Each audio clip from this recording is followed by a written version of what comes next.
안녕하세요. 대한심장학회 소속 인하대학교 병원 심장내과 교수 신성희입니다.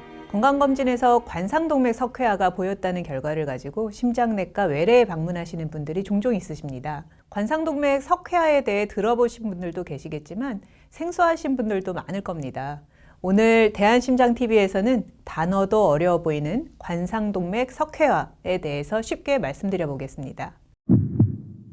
먼저 관상동맥이 무엇인지 말씀드리면 심장 근육에 혈액을 공급해서 먹여 살리는 혈관입니다. 우리 몸속 많은 혈관 중에 심장을 위한 혈관이라고 생각하시면 됩니다. 혈관을 수도관에 많이 비교하죠. 수도관이 오래되면 녹이 슬고 이물질이 쌓이면서 수도관이 좁아지듯이 혈관도 마찬가지입니다. 혈관 안쪽으로 지방, 콜레스테롤과 같은 여러 성분이 쌓이고 시간이 지나면서 혈관 내부가 좁아지는데요. 나이가 들거나 고혈압, 고지혈증, 당뇨, 흡연과 같은 위험 인자가 있을 때도 이런 변화가 생깁니다. 혈관이 좁아지면 많이 들어보셨을 동맥경화가 생길 수 있는데요. 동맥경화로 혈관에 칼슘이 쌓이면 석회화가 진행될 수 있습니다. 이런 과정이 심장 혈관인 관상동맥에 보이는 경우에 관상동맥 석회화가 있다라고 합니다.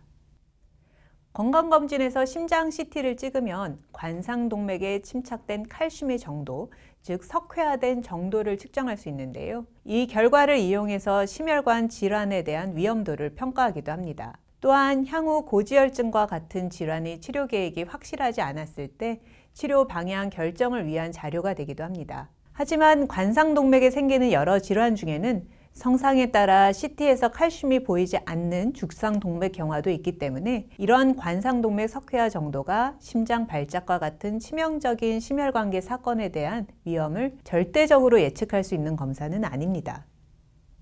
심혈관 질환의 위험도가 있지만 증상이 없는 경우 시행해 볼 수 있는데요. 심혈관 질환의 가족력이 있거나 고지혈증, 당뇨, 고혈압, 과체중, 흡연과 같은 위험 요소가 있는 경우 고려해 볼 수 있습니다. 하지만 가슴 통증과 같이 관상동맥 질환, 즉 심혈관 질환을 의심할 만한 증상이 이미 있거나 협심증, 심근경색과 같은 질환을 이미 앓고 있는 경우에는 관상동맥 석회화 검사가 큰 의미는 없습니다. 이럴 때는 주치의와 어떤 검사를 할지 먼저 상의해 보실 것을 권유합니다. 관상동맥 석회화 검사는 아가스톤 점수라고 하는 0, 100, 300과 같은 숫자로 나오거나 검사 기간에 따라서 나이, 연령에 대비해 칼슘 침착이 어느 정도인지를 의미하는 퍼센트 점수로 결과를 받아볼 수도 있습니다. 이 점수는 관상동맥에 칼슘이 침착된 총 면적과 칼슘을 의미하는데요. 0점은 심장에 칼슘이 없다고 생각하시면 되고 심혈관 질환이 발생할 가능성이 작다고 볼 수 있습니다. 점수가 높을수록 심혈관 질환 발생 위험도가 높아지고 100점에서 300점 사이면 향후 3에서 5년에 걸쳐 심혈관계 질환이 생길 위험성이 있고 300점 이상은 위험성이 매우 높다라고 볼 수 있습니다. 하지만 앞서 말씀드린 것처럼 칼슘 수치 결과 하나로 전반적인 건강 상태 혹은 심혈관 질환의 위험도를 모두 평가할 수는 없습니다. 이미 가지고 있는 질환 또는 나타나는 증상과 같은 여러 가지 다른 정보를 종합한 판단이 필요합니다.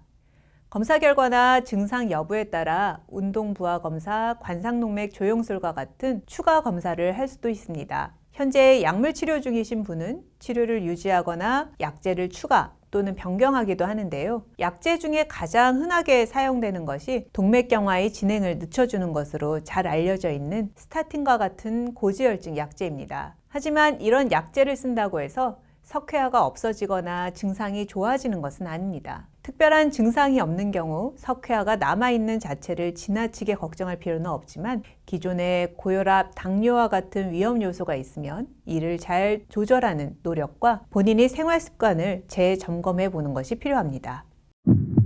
오늘 대한심장TV에서는 심혈관계 질환의 발생 가능성의 지표가 될 수 있는 관상동맥 석회화에 대해서 말씀드렸습니다. 모든 심혈관 질환에서 강조하는 것이 바로 생활 습관이죠.